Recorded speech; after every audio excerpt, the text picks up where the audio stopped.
Hi there, everyone. Just some ordinary dude here, and I'm once again joined by Alana. How are you today? Hi, I'm doing good today. That's good. And we're so close to Christmas as of the time of recording this. How are you feeling? In the Christmas spirit, I guess. Yeah. Today, we're not actually particularly talking about anything Christmas related, but we are talking about season six of The Loud House. Now, for me personally, it's a Season three is my favourite, as I've mentioned many times before. Season six is probably a close second. It has a lot of great episodes to it, a lot of really good stuff. Um, I think it's a season you think quite fondly of as well, isn't it, Alana? Yeah, it's my second favorite next to season 3. Yeah, exactly. We do think so much alike, don't we? Um, Yeah. but yeah, Okay, so yeah. So what I was thinking we'd do today, we're going to talk about our favourite episodes from season six. We'll try and keep it a little bit more structured. I'm sure we'll go off on tangents anyway, as we normally do. But what we'll do is we'll both come up with a top five list of favourite episodes from that season. And I'll probably let you start, Alana. You could talk about briefly like your fifth favourite episode and why you like it, and then I'll do the same. We may have a few of the same picks, but it's fine. We can repeat off each other. It doesn't really matter. And we'll try and just take it from there and see how things go. yeah, that sounds good. Yeah. Um, so, have you got sort of a rough idea of your top five favourites? Okay, well for me, I would say like my favorite would probably be Pop Pop the Question. Then my second favorite would be The Last Laugh. Then my third favorite, I think would be Save Row Woods. My fourth favorite would probably be Driver's Dread, and then my fifth favorite would be Love Stinks. Okay, well, if you want to start with your fifth favourite and elaborate on why you like it, and then we'll take it from there, sort of thing. Okay, well, would you say my fifth favorite So if you or first favorite? start with your fifth favourite, and we'll count down to one. I think that's a good way to do it. Oh, okay, okay.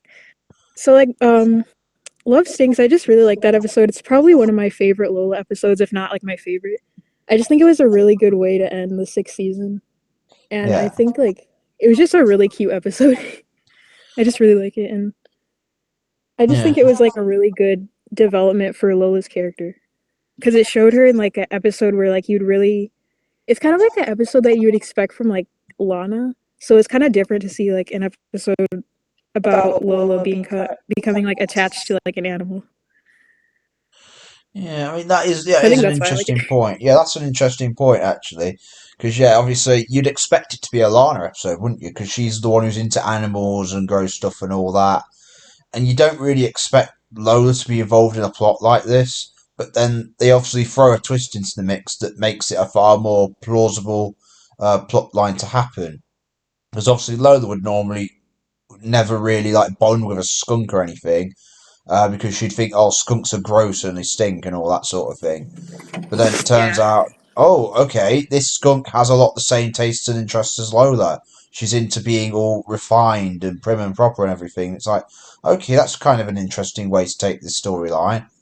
I imagine a lot of the anti surreal fans of the show who don't like unrealistic stuff will be like, nah, you can't have a whole storyline about a skunk behaving like a well refined, prim and proper human being. That just doesn't work. But whatever, it works. It's fine. Yeah. Um, and it is just a really great episode, actually. I won't elaborate on it too much for one very certain reason, but yes, I do agree. It is a fantastic episode. Um, so Yeah. I suppose what I'll do, I will talk about my fifth favorite episode, and like I said, we will have some of the same picks, I'm sure.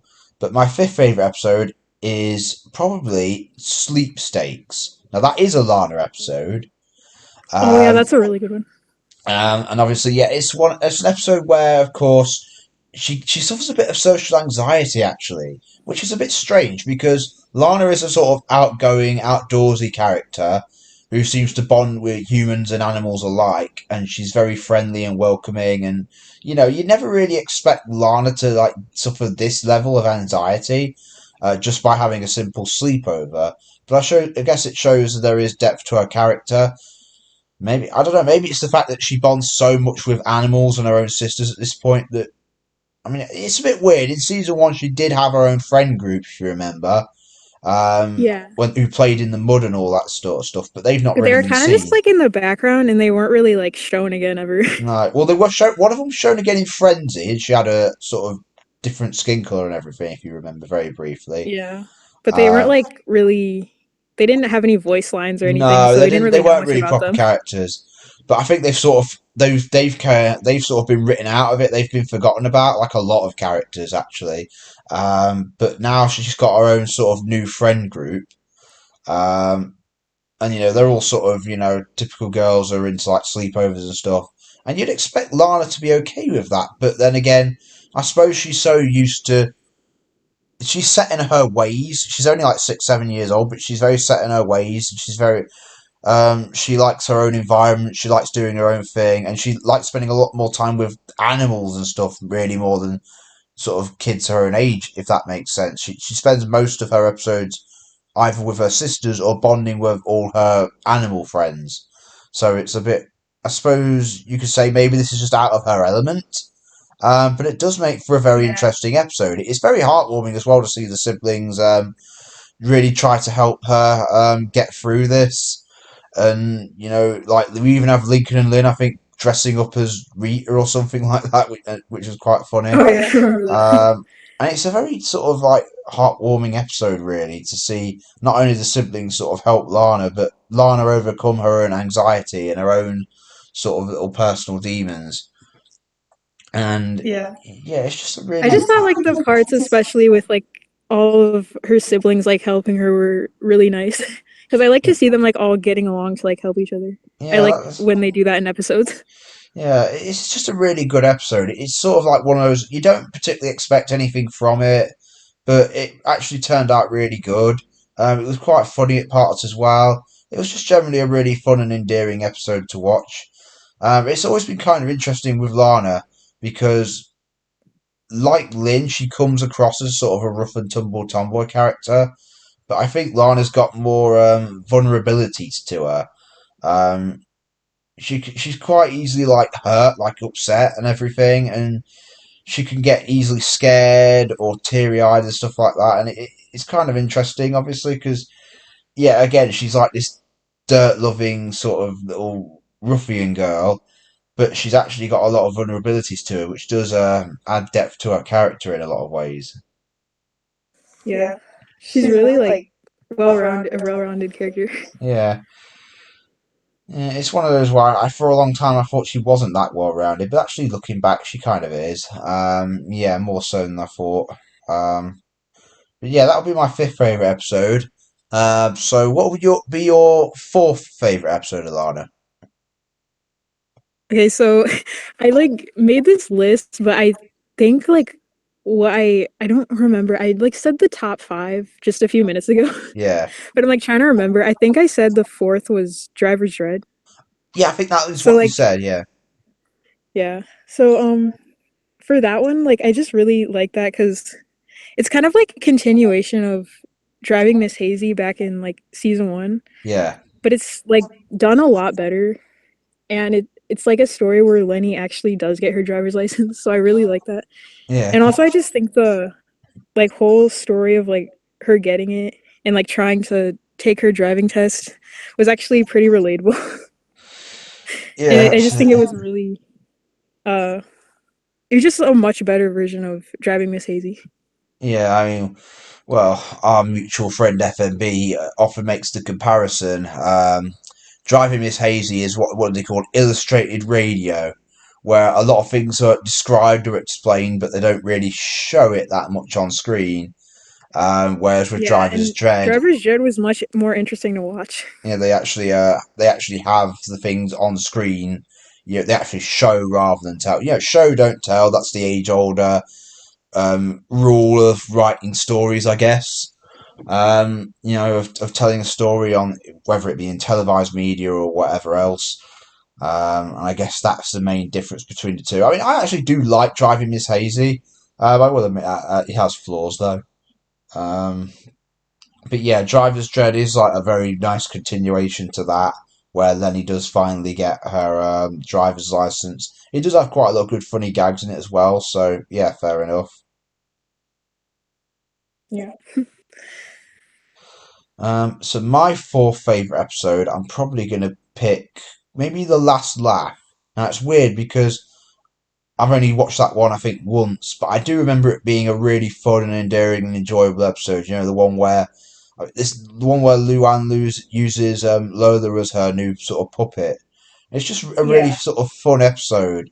It's very creative the ways in which they have Lola imitate a ventriloquist dummy and have her just sort of be the one sort of propping all these performing situations. And it is just kind of a really fun episode to watch. A lot of people might dislike it because it's centered sort of around Mr. Coconuts again. Um, Mr. Coconut, what's your opinion on him out of interest? Oh, what was that? What's your opinion on the use of Mr. Coconuts by any chance? I don't actually mind him like being in the episodes. Like I know a lot of people don't care for him since like he's in a lot of Luann's like more recent episodes. Yeah. But I actually don't mind him and I actually think he's kind of like an interesting part of Luann's character. He's just Yeah, it kind of is.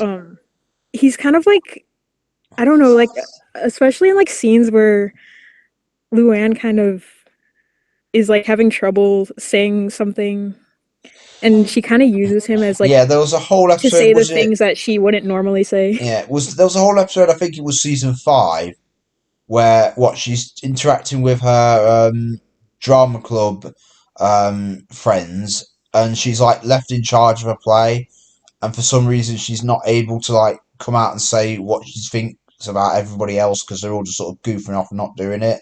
So she decides to get Mr. Coconuts to be the drill sergeant and just be like really harsh with everyone. And it is kind of interesting. Yeah. It's like it's almost like an alter ego of her now. Oh, she already has an alter ego. It's her April Fool's self, but that's like another personality of hers. Um, Yeah, like Luann's like more so kind of lighthearted and optimistic and Mr. Coconuts is kind of like yeah, pessimistic and kind of rude.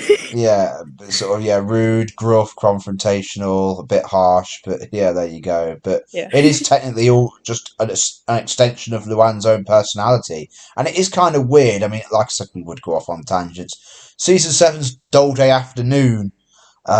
You know, apparently this was the personality that his original creator, Calvin Coconuts, gave him.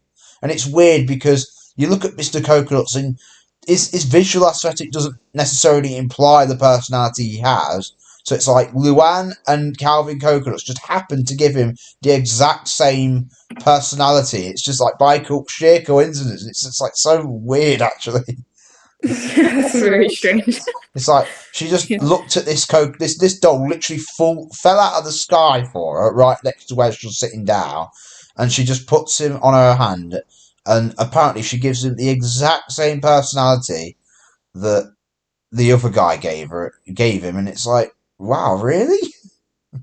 That's really odd. I mean, But it's kind of maybe funny. I don't. Maybe he used to perform in Royal Woods, and as a really young girl, Luan had vague memories of maybe walking past him. That would sort of explain it. Like if she didn't really pay attention to the guy, but she was walking down the street. Calvin Coconuts was doing a performance in Royal Woods and using Mr. C, and he used that personality.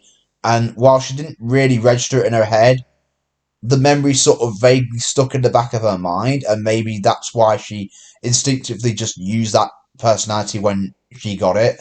That would be an interesting addition to the backstory that might actually add credibility to that coincidence. Yeah, I could see that. But who Yeah. knows? But anyway, now I'm just going on a tangent again. But yeah, the last laugh. There's not really much to say about it.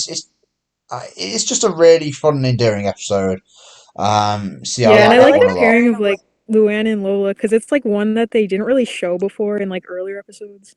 So I just No, think they didn't. it's just interesting. No, they never really did. I don't know. Did it ever do another Luan and Lola episode before or after this one? I can't remember any. Well, I mean, they like kind of, I don't know, not I know. after this one. I mean, I know they have obviously interacted in other episodes, but like actually a full Luan and Lola episode, I'm not entirely sure if they've actually done No, I that. don't think so. Yeah, so that's my fourth favorite episode. So, Alana, what would your third favorite episode be? Wait. I literally forgot what I said a few minutes ago. Hang on. Well, to be fair, our top favorite lists they change all the Yeah, time. because I have so many favorite Yeah, I mean the first two episodes. you've talked about are yeah, Drivers Dread and Love Stinks, so that narrows it down. Hmm. Hmm. I mean, what it might be worth doing is if you look at the list again, write down like your top three, and then you can remember them in your head. Yeah. Hmm.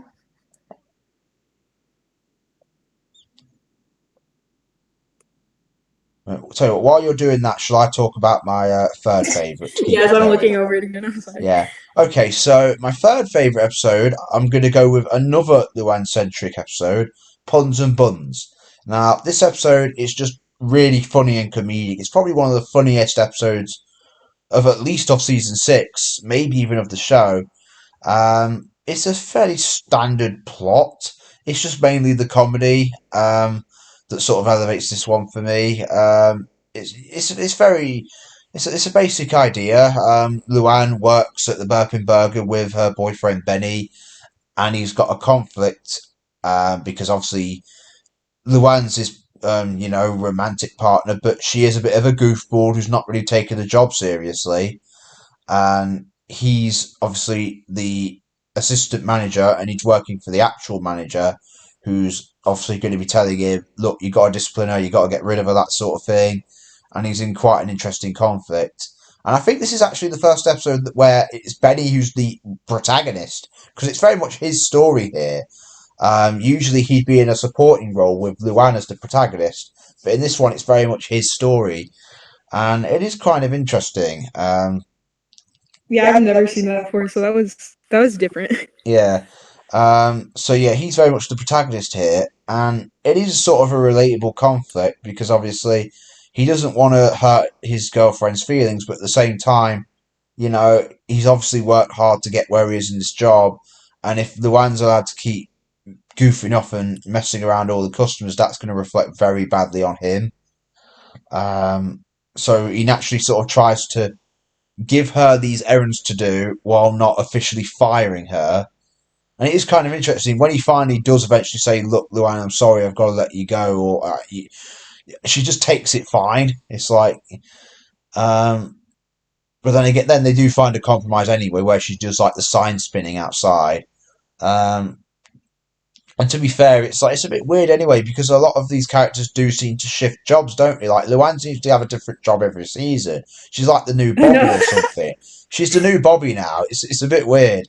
Remember when he used to have a different job every episode back in season one or something? Yeah, I remember that. Yeah, so Luann's like the new Bobby now because they've just had an episode where now she is the manager in the burnt bean or like whatever, That and confused me so much when I first saw like the synopsis for the burnt bean episode. I it's was like, like wait, yeah, she's working at the coffee shop now? yeah. So she's not only keeps changing jobs, but now she's in the position that her boyfriend was in season six. The, yeah, because now she's the one like sort of disciplining Laurie, whereas before she was the one that was sort of not doing the right thing. Although it is different. The circumstances of those two episodes are different, of course. It's not exactly the same thing, but it is kind of interesting to see Luann in the opposite role in the conflict sort of thing. Um, I mean, that was more Yeah, of a I was sister. actually surprised that like Luann and Benny like being so young, being able to be like managers. That's kind of Yeah, it crazy. is a bit weird. They're like what 14, 15. Yeah, they wouldn't normally be managers in so many jobs like this, but yeah, there you go. I just thought that was funny. Yeah, and of course it's kind of yeah, but in Puns and Buns, it's just a really fun episode. It's just a funny episode. Luann is usually a very funny character, and she just works off the others so well. And yeah, it's just a funny episode. it's pretty much that, and that's why I like it. The plot is pretty solid. Um, it's not like the greatest storyline ever, but it's good. But yeah, it's mainly the jokes and the character interactions and the character dynamics that I think elevate it to for me to being in the top five. Yeah, Yeah. I like that episode too. I think it's really good. yeah. I mean, it is a bit strange. I mean, yeah, Luann's a goofball, but she can usually take like serious stuff more seriously than that, if that makes sense.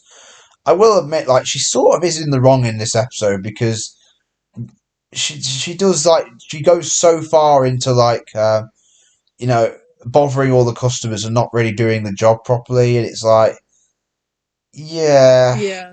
and it's a bit weird. Like you sort of see that, but yeah, I guess Yeah, I that was wasn't the that good. But I idea. think like the way she took like being fired so maturely at the end of the episode kind of saves her her Yeah, behavior I mean, earlier in the what episode. So I he mean, I sort can't of like be too mad about that. no, I mean when Benny imagined it, she like starts crying hysterically and goes, "I never want to see you again, Benny," which is an interesting role reversal because usually it's Luann who's worried about Benny. Like in the season four episode of Pimple Plan, she's worried that Benny will break up with her because she's got a fucking pimple on her face. It's like yeah, Yeah.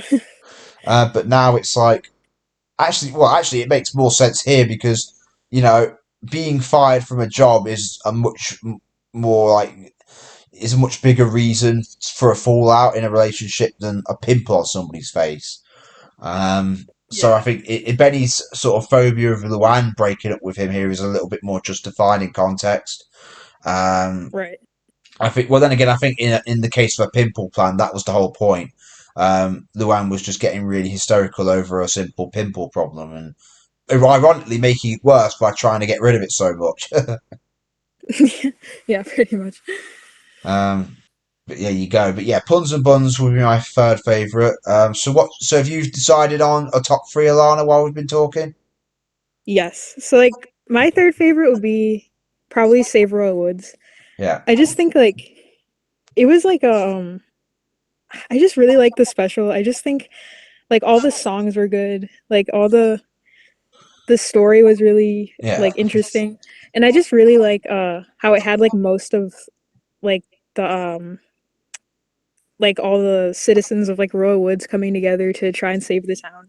And I just really like the whole concept. yeah. I mean, it's one of those episodes, and I've said this before. If how much you like Save Royal Woods is going to greatly depend on how big of a fan of the show you actually are. If you're one of those people who like watches every episode and is really into like the characters and the world the show has built, you'll really love this one. If you're a casual fan, you're gonna watch this and you're gonna be like, "What the hell is going on?" It's just gonna be loads of random side Yeah, like I've character seen shit. like Yeah, mixed things on this episode. Like I think it's kind of underrated. Like a lot of people thought it was like and like kind of like in the middle. Like some people didn't really care for it, and some that's people loved it. So I don't know. yeah. I mean, it is a very fun story. It does have some good gags. It does have some actually quite solid musical numbers. Obviously, yeah, because I've watched the show so closely over the years, I know who everybody is, and I sort of appreciate the significance of this episode, like bringing so many characters together. Yeah. I mean, I don't know. As I don't even think the movies have like brought this many characters together in one plot, if that makes sense. From what I can remember. This is like the biggest Yeah, not really. gathering of like this massive, extensive cast that the show has created for itself over, well, at that point 6 seasons. Now we're about to enter 9 seasons, but already by then there were so many characters to the world that the series had built, and I think this episode was sort of like a landmark, like a testament to how much it's done over the years. Um, Yeah, it's like especially like that. if you look in the background of this episode, like especially in the songs, like you can see a lot of them in the background. And it's just Yeah. I like how they kind of just were all there. Yeah, I mean, the closest we had to this before that was probably actually there was a lot of characters showing up in really loud music from season three, wasn't there? Like in all the musical numbers, like that was the closest thing we had to this before that in terms of like just having so many characters show up. But obviously, yeah, Save Royal Woods is still probably the biggest example of this that I could think of. Like I say, even the movies, like they focus just more strictly on like a smaller set of characters. But this episode is just like, no, let's just have everybody be there. Well, everyone from the main show, not so much the Casa Grandes, because it's a Royal Woods themed episode. But yeah, I mean, I can't think of another story from the official series where they've had like a bigger gathering of characters, main, recurring, and minor one shots. They even had like I think two shorts of like extended versions of the songs. Did you watch those? I don't think I've seen those. No, I'll have to watch that. Yeah, I don't know where you could watch it, but I saw it like when it aired on TV like Yeah, a few years ago. I'm sure I could find it somewhere if it exists. But yeah, I mean, yeah, it's pretty much the biggest gathering of characters in the show.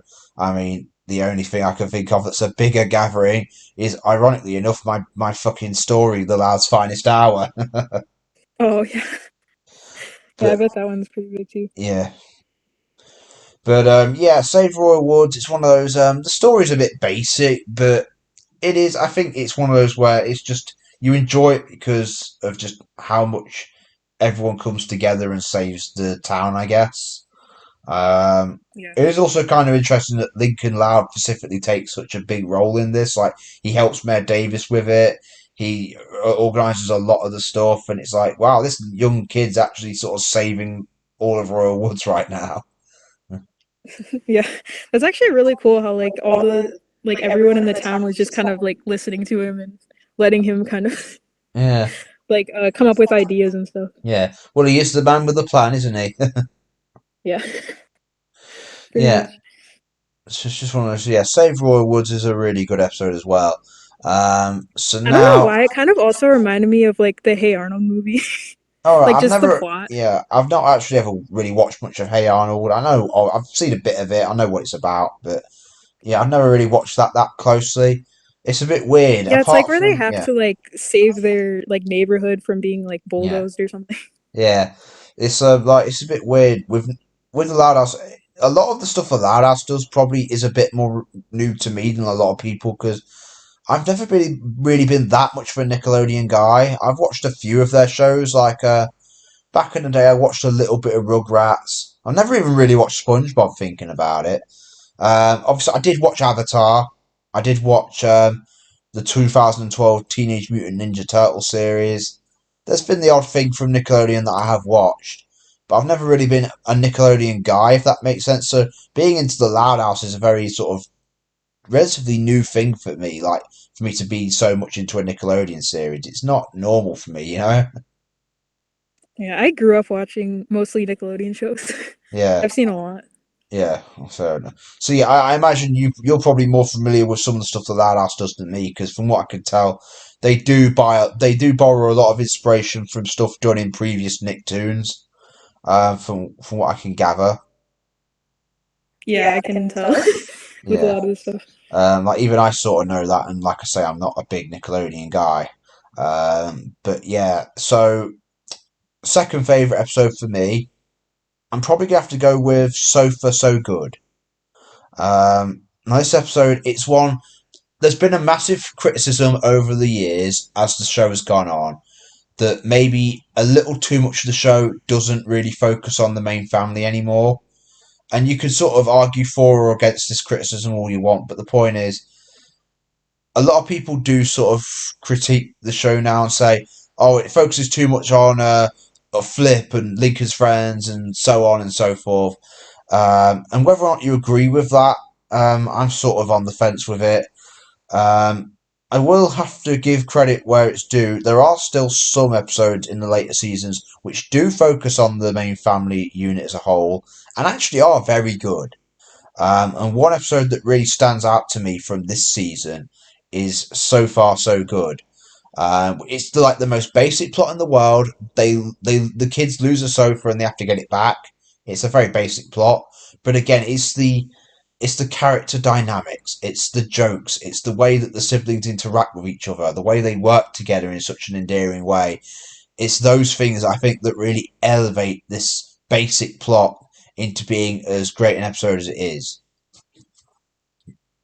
I've only seen this episode a few times, but I do remember the jokes being pretty funny. Yeah, I mean, it's one of those episodes where, again, it's just the siblings work together to fix a mistake, a wrongdoing that they've made. And it is a really fun story. You've got some really good gags. Yeah, Lynn Jr. in particular is quite funny in this one. And as a Lynn fan, obviously, I appreciate that. But yeah, I mean, I just really, I think it's one of those episodes where you don't expect much from it, but it ends up being, a really great story that's really enjoyable to watch. It's one of those where, I believe that both idea and execution are important in creating the best content. But sometimes you can get away with a relatively mundane idea if the execution is good enough. And I think this is one of those times. Um, yeah, again, like I said, the plot's very basic. It's nothing special in terms of its concept, but the way it's executed is really well done. And yeah, it's just a sort of personal favorite for mine, just because like it's a good episode that focuses on it reinforces a positive dynamic, like sibling dynamic between the main group.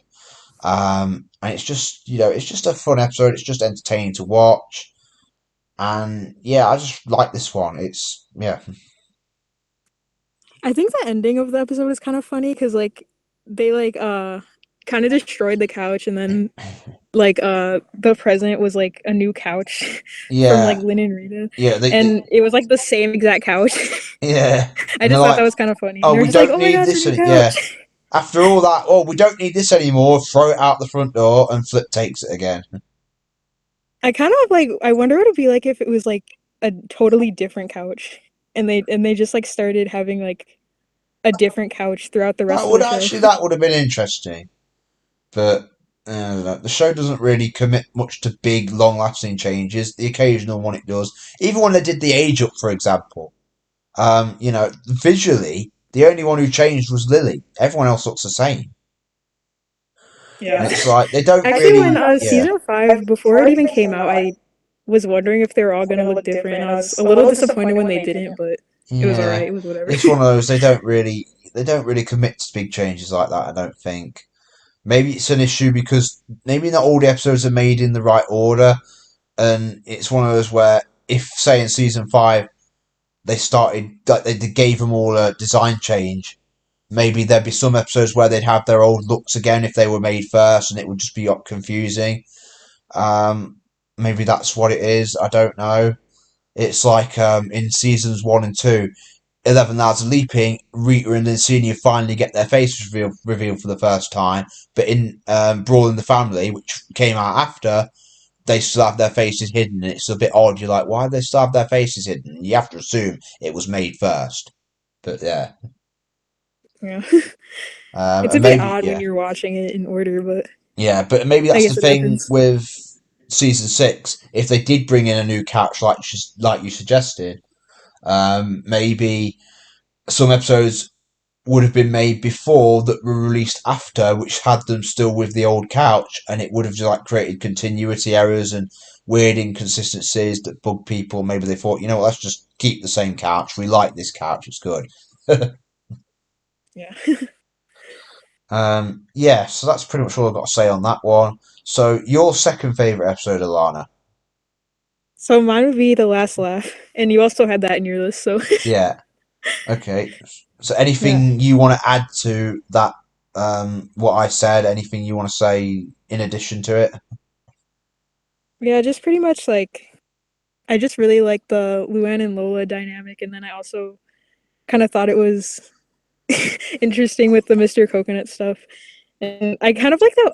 I want to talk about that one scene where like they come home and it's like dark, and Mr. Coconuts is just sitting on the couch. Oh It looks yeah, kind of creepy, and then Lincine is just like, "Why is it so dark in here?" I don't yeah, know why that part always made me laugh. yeah. Particularly in the earlier seasons, not so much now. They sort of tease the idea that Mr. Coconuts might be sentient, like he might actually be alive. I don't. Maybe this is like the last time they sort of hinted at that, if that makes sense. I don't know. But Yeah, like, remember what was it? Season three's stage plight at the very end. Mr. Coconuts is like sitting next to Mrs. Apple Blossom and talking to her, even though Luann's on stage, and Lola's just sitting there and like, who said that? Yeah. And they sort of it's sort of implied that maybe somehow he's actually alive. I don't know. Considering how many surreal episodes there are now, I wouldn't be surprised if they did do an episode where it turns out he's alive, or maybe they could even like you could have an episode like where Lisa get makes a device that turns inanimate objects into living beings, and they actually make Mr. Coconuts alive for an episode. Like I wouldn't be surprised if they did that. Or what if What if he he gets gets like like possessed possessed or or something? Like I don't yeah, know, by like a maybe. ghost or Well, something. there are ghosts in the show, aren't there? Both in the Loud House and the Casa Grandes. So that is entirely possible. Remember, there's a ghost in it called Buzz, isn't there? And he's like an old ghost version of Luan. He's like a comedian Oh prankster. yeah. And you almost wonder, could they do an episode where Buzz possesses Mr. Coconuts and interacts with Luan? That could easily happen. Yeah, I Yeah, I could could actually actually see see that that. happening, to be honest. Yeah, that could easily be a thing. I don't know, but yeah, obviously in the earlier seasons they did imply that Mr. Coconuts might actually be real and have his own personality. I mean, even in the later seasons, there's an episode where I think Sam said to Luna, "Isn't Mr. Coconuts just Luan?" And Luna's like, "I don't even know anymore." Oh yeah. And then like in this episode, Lola was like, "Wait, aren't you Mr. Coconuts?" Yeah, and it's like, And that's what, like just everybody just says that all the time. It's just hilarious. yeah, I think people are starting to get confused. Is he actually his own person? You really don't know what. With the current direct creative direction of the show, they could go either way. Um, but yeah, it's one of those. But yeah, we sort of already elaborated on the last laugh. But yeah, it is a like I said earlier, it is a really fun episode. Yeah, really fun to watch. Um, yeah, I suppose that's all we've really got to say there because I've already talked about it. So now my favourite episode of season six probably, and this is one you've already talked about. Love Stinks. Oh yeah. So my number one's already taken, but yeah, pretty much the same stuff that we talked about earlier. Yeah, really fantastic episode. A really nice like subversion of expectations, but in a good way. It's just you don't expect an episode where Lola is bonding with a skunk to be this good.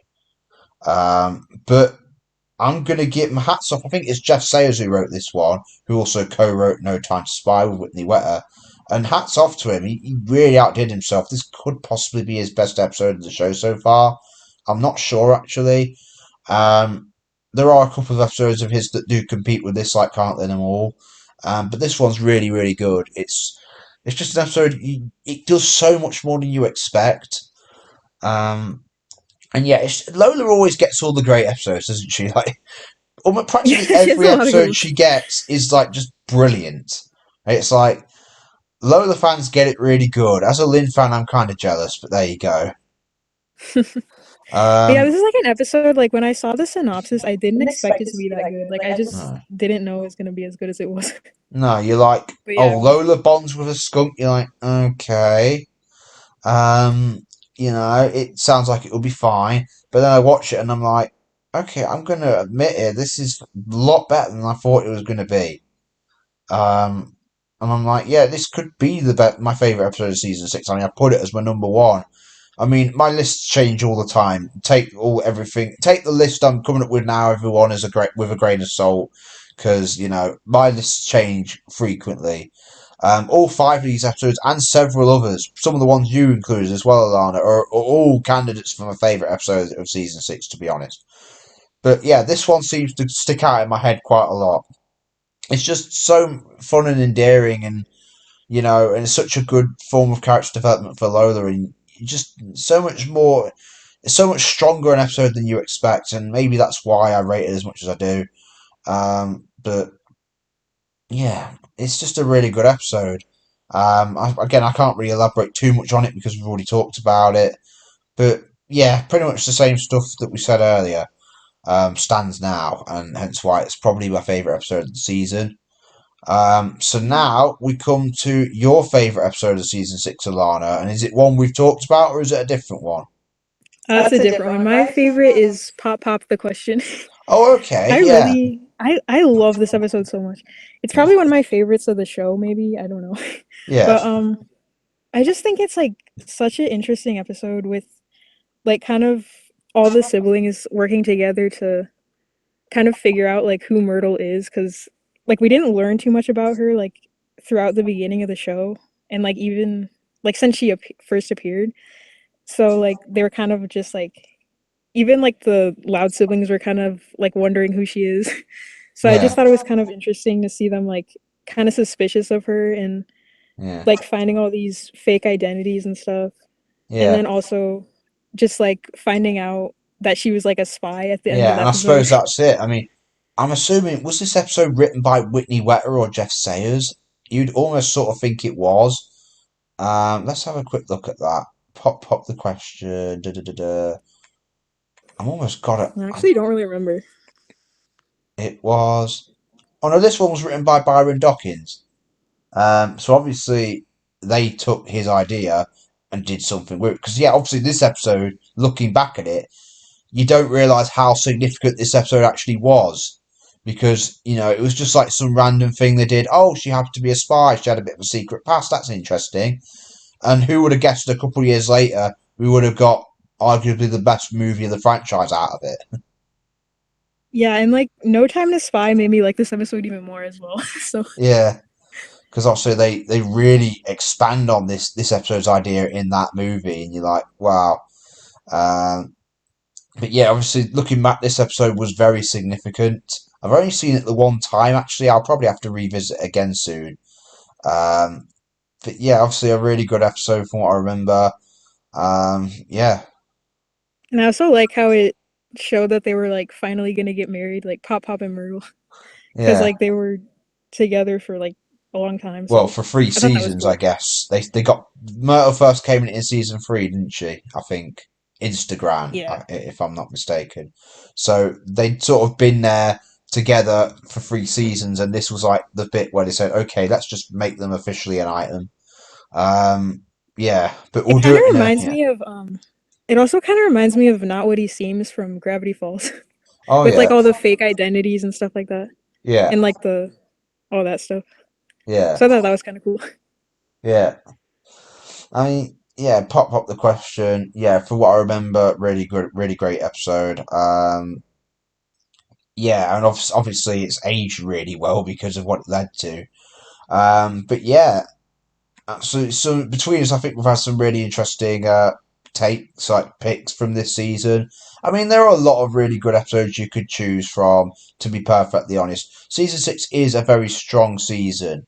I mean, we haven't even spoken about episodes like the Loud Cloud, which of course was Andrew Brooks's favorite episode that he'd worked on, which I found out from when I questioned him one time about something. Prize Fighter, which is a favourite of FMB's, I think. Hiccups and Downs, a really good lunar episode, the only lunar episode from this season, actually. Snow Escape, which is really, really good, but also I do have a couple of personal issues with it, but that's just me. Time And I Trap, also like which Present was, Danger. yeah, yeah, that was another good one. Present Danger, Time Trap. I mean, we haven't even talked about all of them. Dine and Bash was pretty solid. Um, Yeah, even the taunting hour to a point. I mean, it's a bit overhated looking back at it. Yeah. Yeah, I Yeah, I really really like like that that one one too. too. Yeah, there are a lot of really great episodes from this season. There are also a few relative duds. Nothing outright bad, I don't think. Um, but yeah, there's a lot of good content from season six. Hence why it's one that we both rate so highly. Um, I'd say I probably still prefer season three slightly, probably for nostalgic reasons, and also it has a few exceptionally noteworthy episodes from that season. But this is a very close second. A lot of people like to bash on the show and say, "Oh, it sucked after season three or after season four. Oh, it started getting boring and focusing on." And look, I understand some of the criticisms of the later seasons. Its creative direction, to a point, does need some work, but there are still some great episodes from the later seasons, and that has to be acknowledged. And season six, in particular, does do a very good job. I think it actually has a pretty good balance in season six between how many episodes focus on the siblings and the family as a whole, and how many episodes focus on side characters. I think season six, out of all the modern seasons, has done the best job overall in that way. Yeah, Yeah, definitely. definitely. That's That's why. why season 6 is my second favorite, just because like it has a really good balance of like Yeah, character yeah. focus. Perfectly balanced, as all things should be. Thanos. I don't Oh, know if that's you have funny. you ever seen that Avengers Infinity War. You might not have done, but yeah, I have seen Infinity War, but I didn't see any of the other ones. yeah. I didn't see Endgame or anything. Infinity War is a brilliant movie, though. It's got to be said. Yeah, Yeah. it's in my easily in my top five favorite movies. It's like, and Thanos is just like one of the most compelling villains ever. It's got to be said. Yeah. Yeah, but yeah. So yeah, that was basically our opinions on the episodes we consider the best or our favorites at least from season six. Yeah, I mean, this one was a relatively short one, but that's fine. The last one we did was about 90 minutes long or something, wasn't it? So, Yeah, that one was yeah, really long. this one's what? This one's still 45 minutes and counting. But yeah, anything else you'd like to touch on about season six or anything? Or just anything in general before we wrap up, Alana? No, just that it's overall a really good season. It's my second favorite, so Yeah. that's pretty much it. Yeah, and that's the thing, yeah. So, obviously, I mean, I'll probably try and get this one up within the next couple of days after recording it, before Christmas and everything. So if I don't get up another podcast before Christmas Day, Merry Christmas, everyone. Hope you all have a good time. You too, Alana. Yeah, Hope you Merry have a good Christmas. Christmas. Yeah. Um, yeah. And I can't believe it's that time of year already. But there we go. It's so weird, yeah. Yeah, I know. Time goes by so quickly as you get older, I swear. Next month, I am not looking forward to next month because I turn 30 and I do not want to turn 30. No. No, Well, hopefully it won't be that bad. no. It'll be like, you ever seen Joey and Friends, where he's like, why, God? Why are you doing this to us? I'm not. Everyone else is supposed to get old, not me. Oh, I think I've seen that. Yeah. Well, I don't know if I'll be that bad, but yeah. Yeah. Hopefully Yeah. not. Anyway, yeah, I think that's pretty much all we've got to say. I mean, yeah, we've sort of kept this one relatively short and to the point. Yeah, it's been a good little talk. Nice having you on again, Alana. It's always great talking to you on these. Um, Yeah, it was great talking to you too. and everybody else, do you guys like season six? If so, what are your favourite episodes? What do you like about the season as a whole? Let us know in the comments section. And yeah, have a great Christmas, and we'll all see you next time.